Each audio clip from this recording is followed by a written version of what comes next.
دہر میں قہر و غضب بن کر نہیں آیا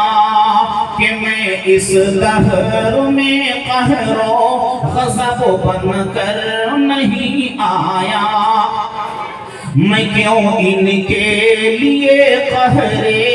الہی کی دعا مانگوں میں کیوں ان کے لیے قہر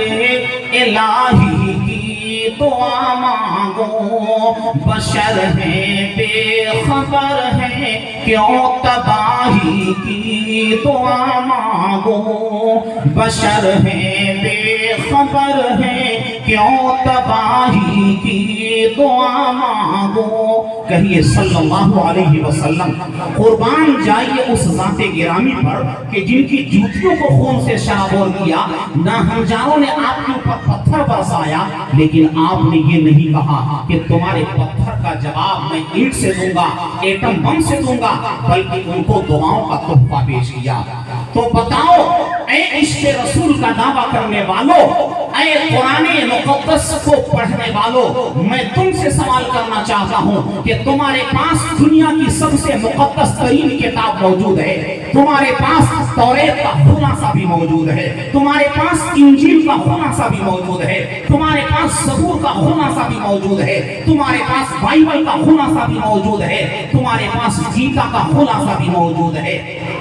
جو قرآن گیتا کے پیغام کو بھی پیش کرتا ہے جو قرآن بائبل کے پیغام کا خلاصہ بھی پیش کرتا ہے جو قرآن توریت اور زبور اور انجیل کا خلاصہ بھی پیش کرتا ہے وہ قرآن آپ کو سکھاتا ہے کہ تم لوگوں کے ساتھ نرمی کا برتاؤ کرو لوگوں کے ساتھ محبت کے ساتھ پیش آؤ تو مسلمانوں ذرا آج اپنے اخلاق کا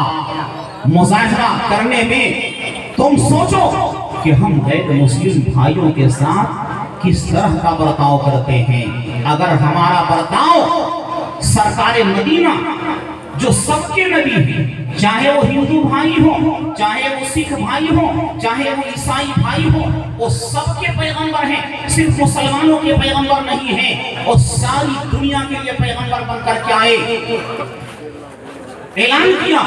انی رسول اللہ الیکم جمیعا میں تو سارے انسانوں کے لیے رحم اور رحمت بن کر کے آیا ہوں تو اس پیغمبر کے اعلان کے مطابق کیا آج ہمارا اور آپ کا عمل ہے اگر ہماری جمعیت کا پیغام جو قرآن سے پیغام پیش کرتی ہے اگر ہماری جمعیت کا پیغام جو پیغام سنت رسول اللہ سے اخذ کیا جاتا ہے اگر یہ پیغام عام ہو جائے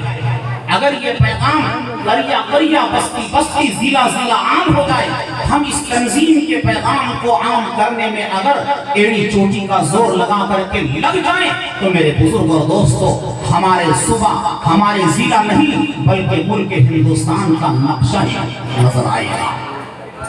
ہم نے قرآن کا ہم نے آقائے دو جہاں صلی اللہ علیہ وسلم کے اخلاق کریمانہ کا جنازہ نکالا ہے یاد رکھیے اگر ہم نے ان باتوں کی گہرائی سے ان باتوں کا مطالعہ نہیں کیا اور ان باتوں کو ہم نے اگر صحیح طور سے اپنی زندگی میں نافذ نہیں کیا تو خدا کی قسم آپ کا دوست بھی آپ کا دشمن ہوگا جو آپ کا ہم نوالا ہوگا آپ کا ہم پیالہ ہوگا آپ کی تھالی میں بیٹھ کر کے کھاتا ہوگا آپ کو 100% اس پر یقین ہوگا آپ کو 100% بھروسہ ہوگا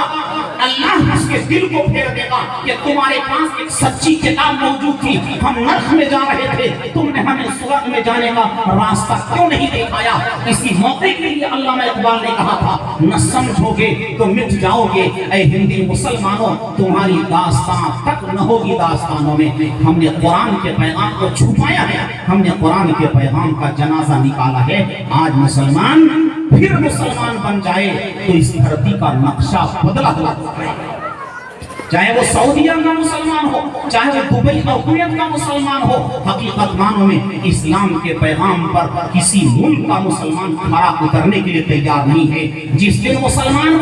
بن جائے گا اس دن ساری دنیا مسلمانوں کو اپنی ہتھیلیوں پر رکھنے کے لیے تیار ہو جائے گی، کیونکہ مسلمانوں کے پاس وہ دولت موجود ہے، مسلمانوں کے پاس وہ ہیرا موجود ہے، مسلمانوں کے پاس وہ قیمتی سرمایہ موجود ہے کہ جب آنکھیں بند ہوگی ہمارا ہندو بھائی، ہمارا ہندو پڑوسی کہے گا تمہارے پاس سورگ میں جانے کا ایک بہترین نسخہ اور پیغام تھا، تم نے چھپایا کیا؟ تم نے چھپایا کیوں؟ تم نے ہمارے ساتھ دشمنی کیوں کی؟ اس لیے میرے بھائیوں اور بزرگوں، اس جمعیت کا خلاصہ یہ ہے کہ ہم اس جمعیت کے سائے تلے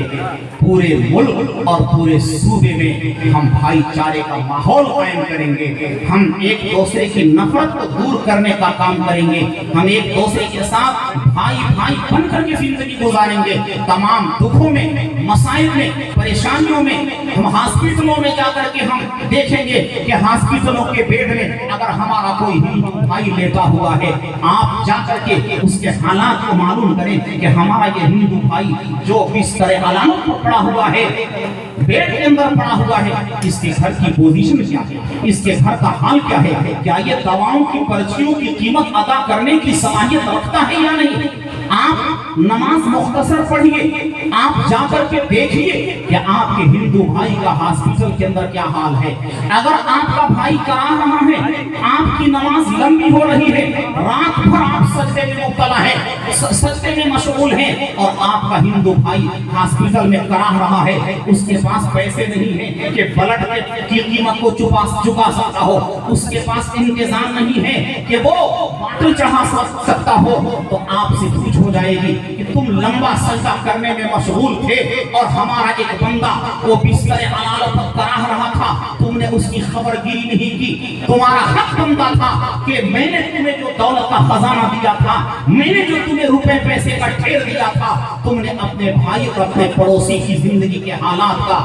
جائزہ لے کر کے تم نے اس کی مدد کیوں نہیں کی؟ تو میرے بھائیوں، نماز پڑھیے لیکن نماز بھی مکمل دین نہیں ہے، روزہ رکھیے، روزہ ہی مکمل دین نہیں ہے، آپ حج کیجئے، حج ہی مکمل دین نہیں ہے۔ مکمل دین کے لیے آپ کو اخلاق کریمانہ کا ہندو بھائیوں کے ساتھ، وطن کے بھائیوں کے ساتھ مظاہرہ کر کے اسلام کے پیغام کو پیش کرنا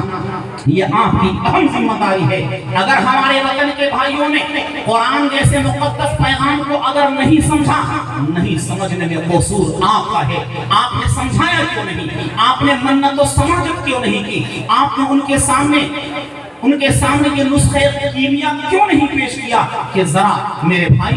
آپ اس کو پڑھیے، آپ اس کو دیکھیے۔ یہ آپ نے نہیں کہا، اس کے کہنے سے پہلے آپ کو اپنی زندگی کو اس کے مطابق ڈھال کر کے پیش کرنا تھا۔ آپ کو کہنے کی ضرورت نہیں پڑے گی۔ جب آپ ہاسپٹلوں میں جا کر، آپ جیلوں میں جا کر کے قیدیوں کے بارے میں آپ حالات کا جائزہ لیں گے کہ ہمارا ہندو بھائی ہے،